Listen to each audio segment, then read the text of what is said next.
भगवान कभी भी अपने भक्तों को दुखों में नहीं देख सकते। जब जब भक्तों पर दुख आता है तो भगवान स्वयं उसके दुखों को हरने पहुंच जाते हैं। चाहे भक्त ने बताया ना बताया, शिकायत कंप्लेंट लिखा ही ना लिखा ही हो कि मुझे ये दिक्कत है, फिर भी उसको दुखों का निवारण करने स्वयं पहुंच जाते हैं। एक बहुत पुराने समय की बात है, कबीरदास जी अपनी झोपड़ी में रहते थे और जिस समय वो अपनी झोपड़ी में रह के भजन करते थे, कबीरदास जी सुबह उठते थे, भजन करते थे, दिन में कुछ समय आराम करते थे, फिर भजन करते थे, रात को फिर उठकर भजन करते थे, फिर सो जाते थे, क्योंकि वो तो भगवान के बहुत बड़े भक्त थे। एक ही काम था, सिर्फ भजन करना और भोजन करना, सो जाना, भगवान को याद करना, ये कबीरदास जी का काम था। लेकिन कबीर की उस कुटिया के बगल में वेश्या का एक महल था।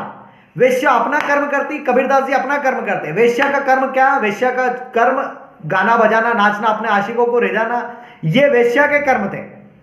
तो ये बहुत दिन तक चलता रहा। इधर कबीरदास जी भजन करते थे और वेश्या अपना काम करते थे। लेकिन वेश्या को एक दिन ये दिक्कत हुई कि ये जो कबीरदास जो भजन करता है ना रात को उठकर, इससे मेरी नींद डिस्टर्बेंस होती है। तो कबीर जो अपने वेश्या ने अपने आशिकों को कहा कि मैं दिन में अपना कर्म करती हूँ, नाच गाना बजाना जो भी है ये करती हूँ, और मुझे रात को ये बुढ़ा डिस्टर्बेंस करता है, मतलब दिक्कत करता है, इसके भजनों से मुझे दिक्कत होती है। तो आप एक काम करो कि जाकर इसकी झोपड़ी जला दो, न रहेगा बांस न बजेगी बांसुरी। आशिकों को बात पसंद आ जाती है, आशिक जाते हैं कबीरदास जी की झोपड़ी जला देते हैं और कबीरदास जी झोपड़ी के बाहर खड़े होकर खुश होते हैं, बहुत खुश होते हैं। तो वेश्या उनसे पूछती है कि आप खुश क्यों हो रहे हैं, अब तो झोपड़ी जल गई, तुम्हारा काम खत्म हो गया। तो कबीर क्या कहते हैं आप सुनना, कि झोपड़ी थी तो थोड़ा आराम कर लेता था, अब झोपड़ी नहीं है तो 24 घंटे बजाना ही बजाना। तो वेश्या इस बात को सुनकर बहुत परेशान होती है।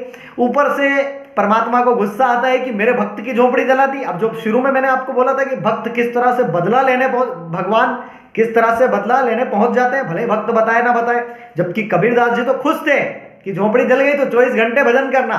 भगवान को आया गुस्सा, इधर कबीर की झोपड़ी जलती है, भगवान को तेज गुस्सा आता है और तेज हवा के झोंकों के साथ वेश्या के महल तक आग पहुंच जाती है। वेश्या का पूरा महल जिसमें राजाशाही पर्दे लगे थे धू धू कर कर जलने लगता है। तो वेश्या रोने लगती है। कबीरदास जी वेश्या के पास जाते हैं और पूछते हैं कि तू क्यों रोती है। उसने कहा, वेश्या ने कहती है कि मेरा महल जल गया इसलिए मैं रोती हूं। तो कबीरदास जी उसको बड़ा शानदार जवाब देते हैं। इस जवाब को जिंदगी भर इस वीडियो के बाद याद रखना कि तेरे आशिक ने मेरी झोपड़ी जलाई और मेरे आशिक ने तेरी झोपड़ी जला दी। तो भगवान कभी भी इस बात को सहन नहीं कर सकते कि उसके भक्त दुख में हो। यदि आप दुख बताए ना बताए, वो आपके दुखों का हरण करने आ जाते हैं।